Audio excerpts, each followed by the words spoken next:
हरे कृष्णा कृष्णा कृष्णा हरे हरे हरे राम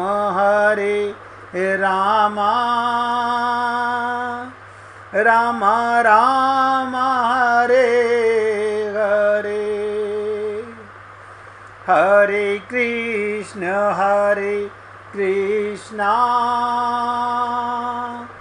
कृष्णा कृष्णा हरे हरे हरे राम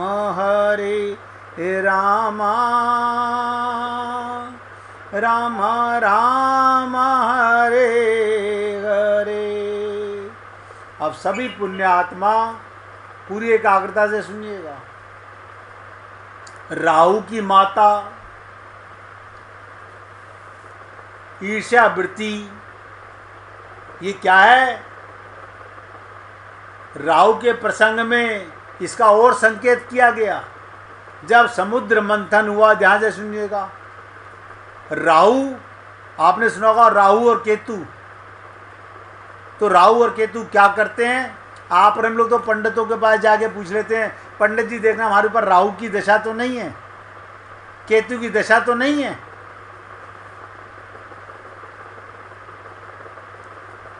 बहुत से लोग तो सुबह दिन निकलते ही राहु काल का समय क्या है, आप ध्यान से सुनिएगा, मैं नाम नहीं लूंगा। एक व्यक्ति को हमने ऐसा देखा, 13 दिन तक एक महिला को, वो सारा दिन ये राहु काल है, ये राहु काल है, ये राहु काल है।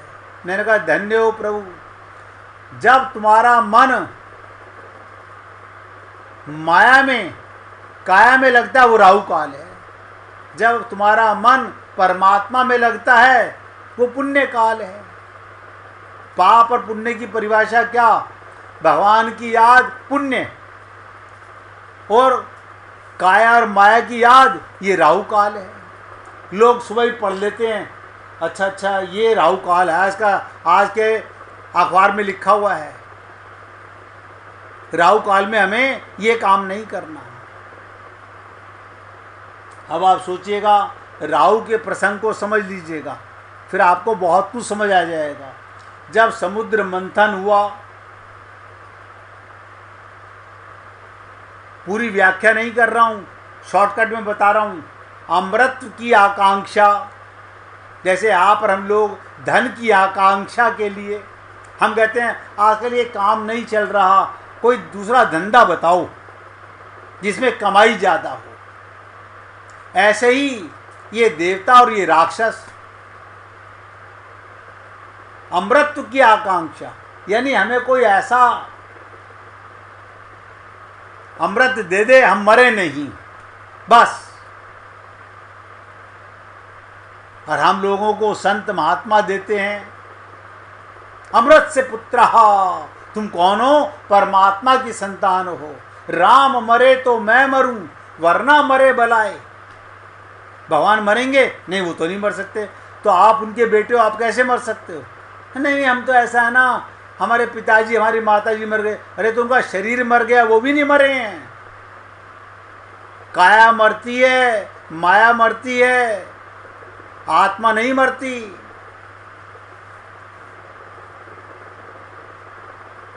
तो अमृत पाने के लिए, जैसे धन कमाने के लिए श्रम करते हैं, मेहनत करते हैं। पुराणों में कथा ऐसे भी लिखी जा सकती थी कि देवताओं ने मंथन किया अमृत पाने के लिए, किंतु पुराणों में जीवन के सत्य का बड़ा सोपांग वर्णन किया गया। अब ध्यान से मैं इस कथा का अर्थ बताने जा रहा हूँ, खाली डिटेल करूँगा तो बहुत लंबी कथा है। समुद्र मंथन जब हुआ तो देवता और दैत्य, देवता और राक्षस, अब आप सोचिएगा,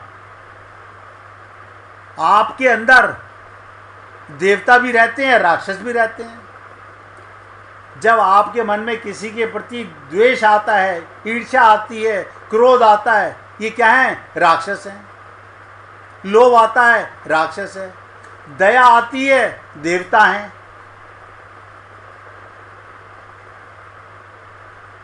दोनों ने मेहनत बराबर की। दोनों ने समुद्र मंथन को मंथन करने के लिए, जो अच्छे व्यक्ति हैं वो और जो बुरे हैं वो दोनों अमृत प्राप्त करने के लिए श्रम कर रहे हैं। आज जिसको पूछो क्या कर रहे हो, बस व्यापार कर रहे हैं। व्यापार में क्या कमा रहे हो, पैसा कमा रहे हैं। परम धन नहीं कमा सकते। नहीं, वो भी हम सुबह चाहते हैं ना मंदिर में, दफ्तर जाने से पहले एक बार नीचे मंदिर में माथा टेक के जाते हैं हम। ऐसे मत कहो हमारे को, यानी टोक के जाते हो भगवान को। अरे अगर श्रम करना, व्यापार करना पाप नहीं है, भगवान का मान करके करोगे तो वो पुण्य है। नौकरी करने जा रहे हो, भगवान की नौकरी करने। दुकान चलाने जा रहे हो, भगवान की दुकान चलाने। व्यापार करने जा रहे हो, भगवान का कारखाना चलाने। लेकिन हम, अच्छा भगवान का क्यों, हम अपना चलाते हैं। अपना तुम्हें पता ही नहीं है। तो यही गलती की देवताओं ने और दैत्यों ने। अमृत पाने के लिए मेहनत की, दोनों ने मेहनत बराबर की। अविवेक के कारण एक व्यक्ति शराब पीकर उन्मादी हो गया। ध्यान दो, एक व्यक्ति ने पैसा कमाया शराब और नशा करके, पैसा बर्बाद कर लिया, और दूसरे ने अमृत पीकर धन्य कमा लिया। ये जो समाज का सर्वांगीण सत्य बता रहा हूं, उसे पुराण में समुद्र मंथन के प्रसंग में अब आप ध्यान से समझिएगा। शिक्षा के क्षेत्र में, धर्म के क्षेत्र में, व्यापार के क्षेत्र में या सेवा के क्षेत्र में समान रूप से कर्म करते हुए भी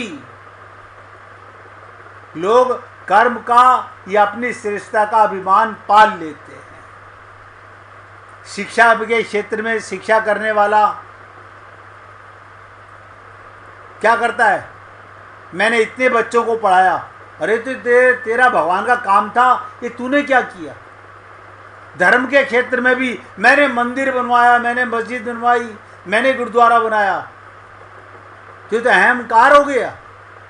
व्यापार के क्षेत्र में हमने इतने करोड़ों रुपए कमाए, सेवा के क्षेत्र में हमने अस्पताल बनाए, हमने ये बनाया, हमने ये बनाया।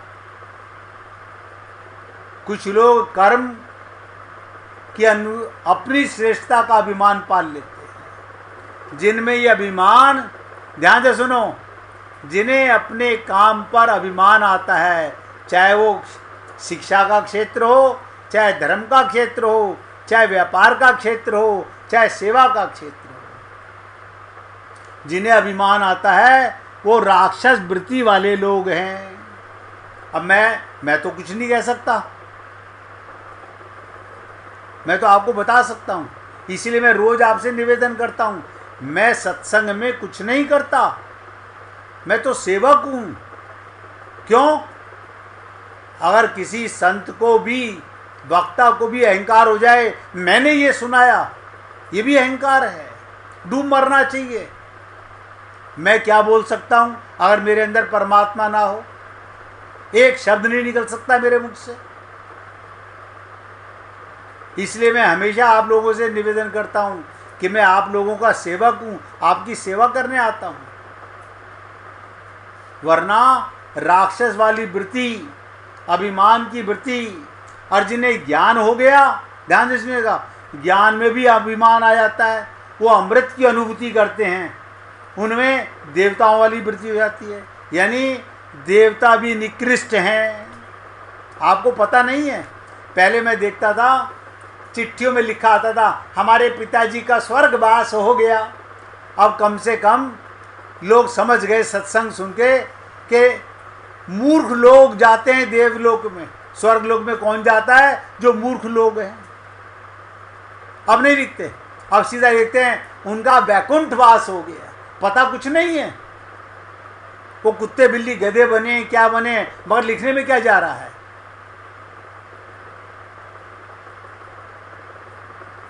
ये तो जाने वाले को पहले पता होता है। आप टिकट बुक कराते हो, आप सब सोचो, आप घूमने जाते हो, टिकट बुक कराते हो, कहाँ जा रहे हो? हमने वहाँ की टिकट बुक कराई है। तो इसका मतलब आपको पता है, आपने सुख पाने की टिकट बुक कराई है, स्वर्ग लोक जाना है, या लोगों से बदला लेने के लिए नरक लोक में जाना है, या इन सबसे बचकर भगवान के लोक में जाना है। ये तो आपको पता होगा ना। आप पूरा जीवन में क्या करते हो, क्या मन में कामनाएं हैं। समाज में केवल ध्यान से सुनिएगा, अभिमान वाले देवता भी और राक्षस भी होते हैं। अब ये प्रश्न उठ सकता है, क्या समाज में केवल अच्छे व्यक्ति अमर होते हैं? क्या बुरे लोग अमर नहीं होते? अच्छे व्यक्ति के साथ बुरे व्यक्ति भी, जिनके कर्म कुछ खराब हैं, वो भी अमर दिखाई दे रहे हैं। उनकी भी कीर्ति और बड़ा नाम दिखाई दे रहा है। आज भी मैं कहना नहीं चाहता, ऐसे ऐसे वक्ता हैं, केवल पैसा कमाना उनका काम है।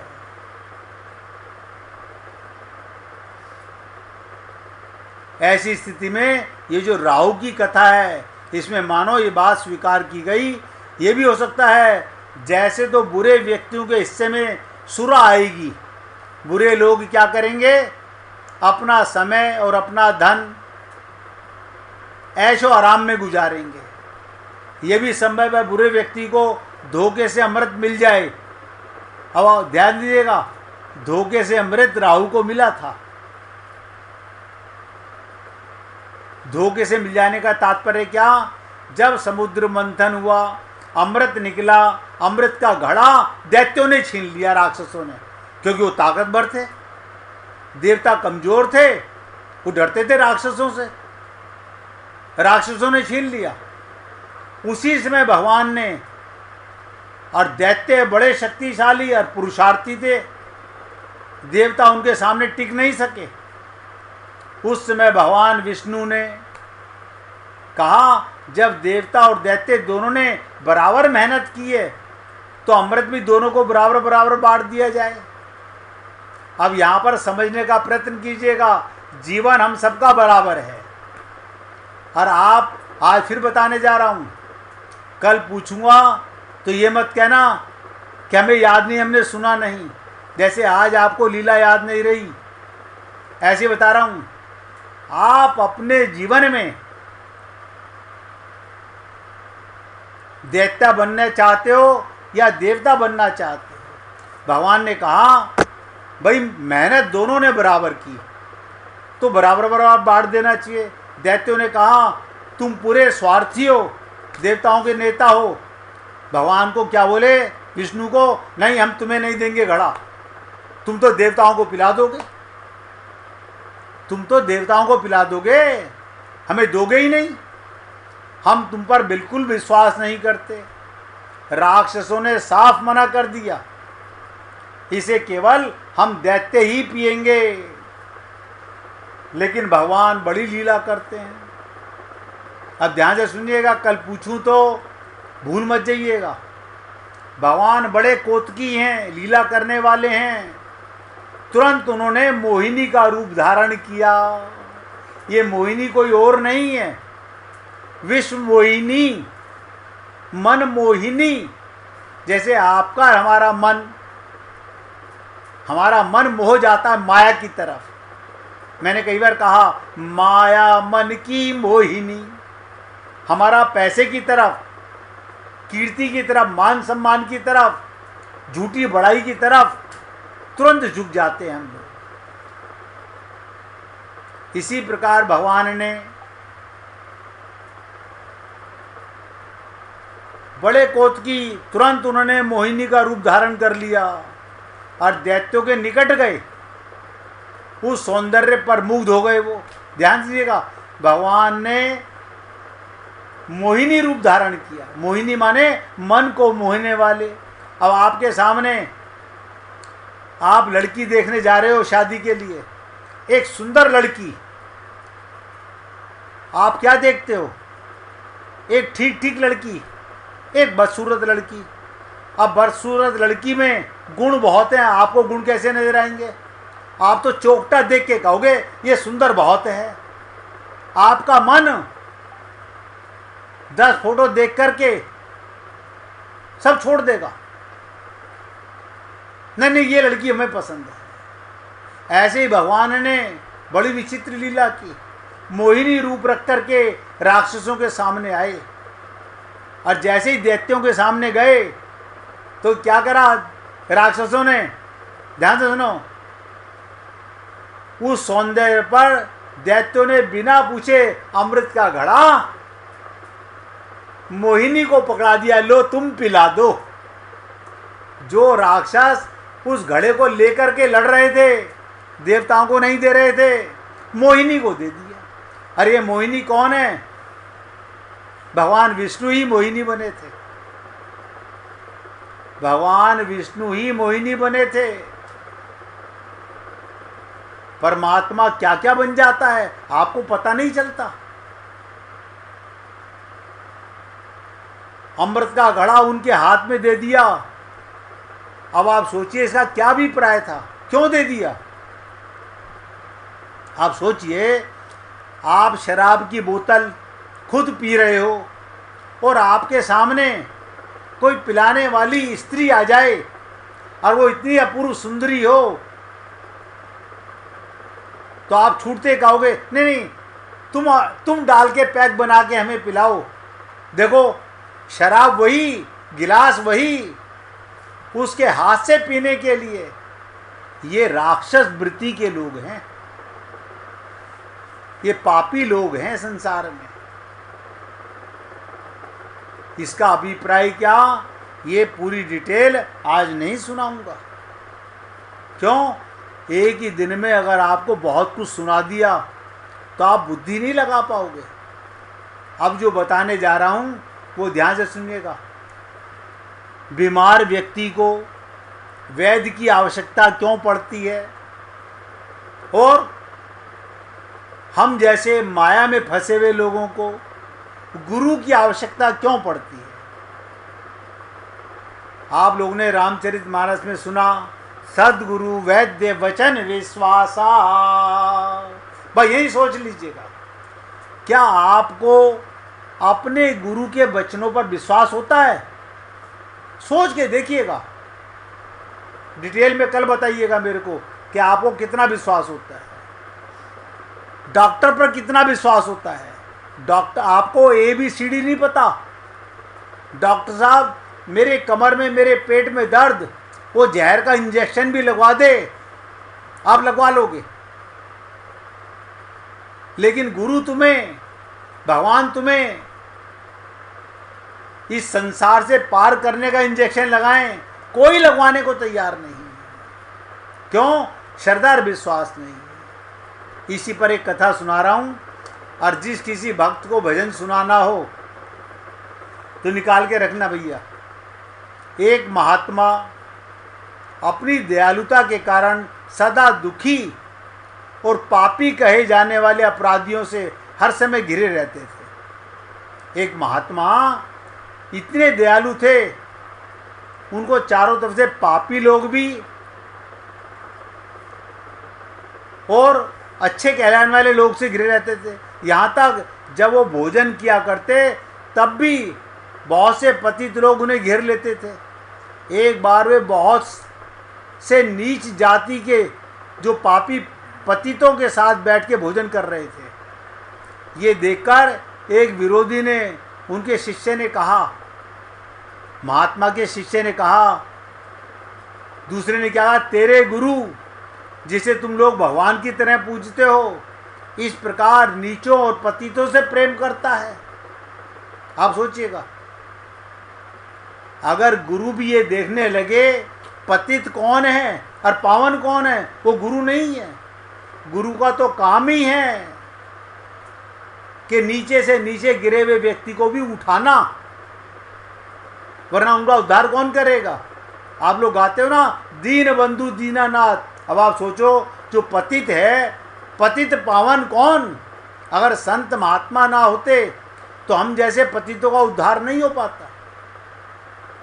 तो उसने कहा तुम्हारे गुरुजी तो पतितों से भी प्रेम करते हैं, उनके साथ बैठकर भोजन पा रहे हैं, फिर भला तुम लोग किस प्रकार आशा कर सकते हो हम लोग उसका आदर करें और उसकी बात माने।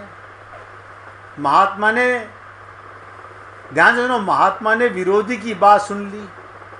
वो गुरु जो था उसने विरोधियों की बात सुन ली और विनम्रता पूर्वक उत्तर दिया, भाई वैद्य की आवश्यकता, ध्यान से सुनो, यहीं पर कसौटी है, समझने की पकड़ की बात है। डॉक्टर की आवश्यकता रोगियों को होती है। डॉक्टर की दुकान पे कौन जाता है? अगर आपके शरीर में कोई रोग नहीं है, कोई जाएगा डॉक्टर के पास? कभी नहीं जाएगा। निरोगी को नहीं जरूरत पड़ती। धर्म की आवश्यकता पापियों को होती है, उनको नहीं जो पहले से ही अपने को धार्मिक समझते हैं। तो क्या कहा संत बोले, मैं धर्मात्माओं का नहीं पापियों का हित करना चाहता हूं, उन्हें मेरी बहुत जरूरत है। इसलिए हे पुण्यात्माओं, इस लीला को सोचिएगा, हम पतित हैं या हम पावन हैं। अगर आप धार्मिक हो तो फिर तो आपको सब पता ही है धर्म का। भगवान श्री कृष्ण ने गीता में कहा ही है, सर्वधर्माणि परित्यज्य माम एकम शरणं व्रज अहम त्वाम सर्व पापेभ्यो मोक्षयिष्यामि मा शुचि। तो सोचिएगा, कल आपके साथ चर्चा करेंगे। आज किसी को भजन सुनाना है? सुना दो। गुड्डी जी सुनाना चाहती हैं, कोई नहीं निकाल रहा, उनसे सुनिएगा।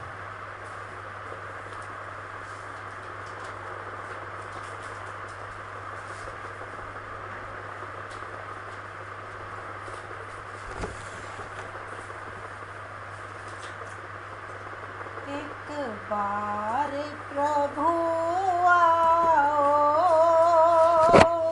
चाहे आके चले जाना। एक बार प्रभु आओ, चाहे आके चले जाना। जाने नहीं देंगे हम,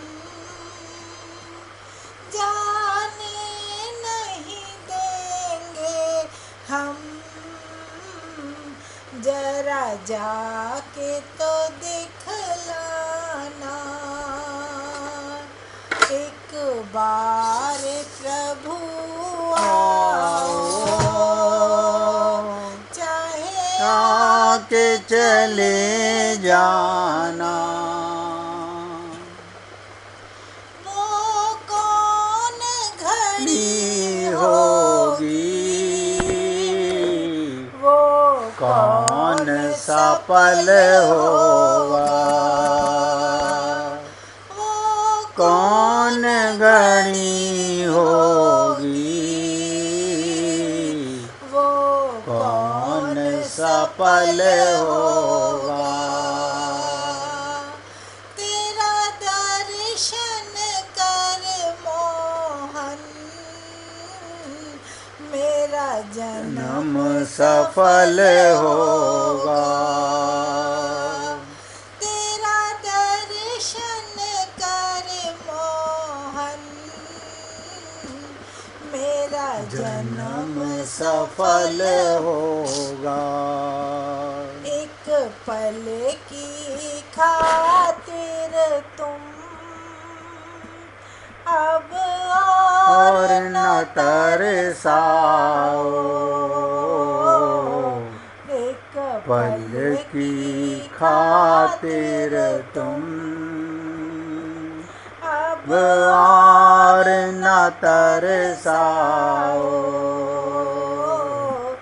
एक बार प्रभु आओ, चाहे आके चले जाना। हमने तुझे पूजा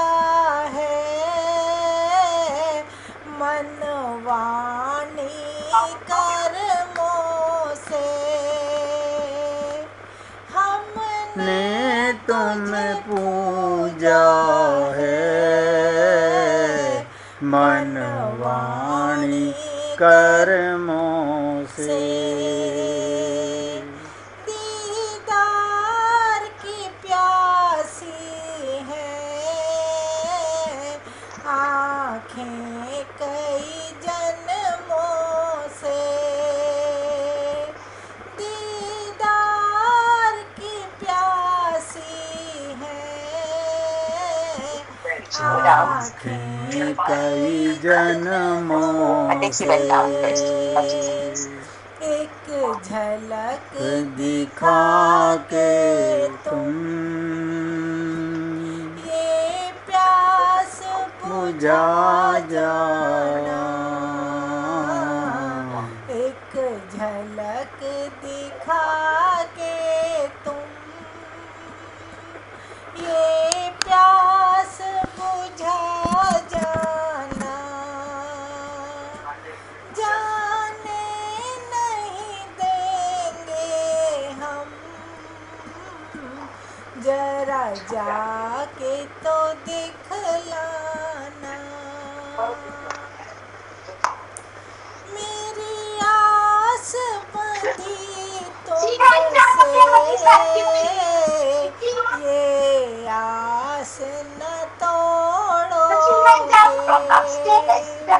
तृप्ति जी आवाज बंद कीजिए। आस बंधी तुमसे ये आस न तोड़ोगे। I saw her and but I thought she went to buy them, but she came down. ये दुनिया Better. देख रही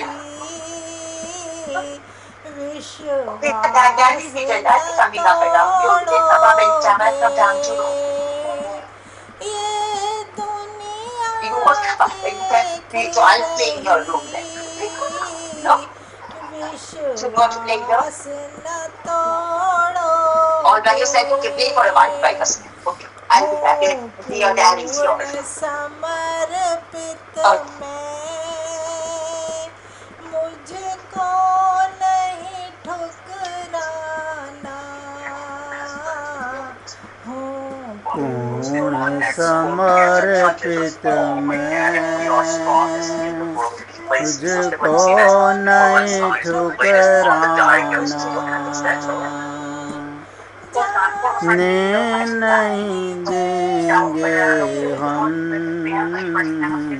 जरा जाके तो दिखलाना। एक बार प्रभु आओ, गोपाल चले आओ। एक बार प्रभु आओ, गोपाल चले आओ। गोपाल चले आओ, नंद चले आओ। नंद चले आओ, सानंद ले आओ। एक बार प्रभु आओ,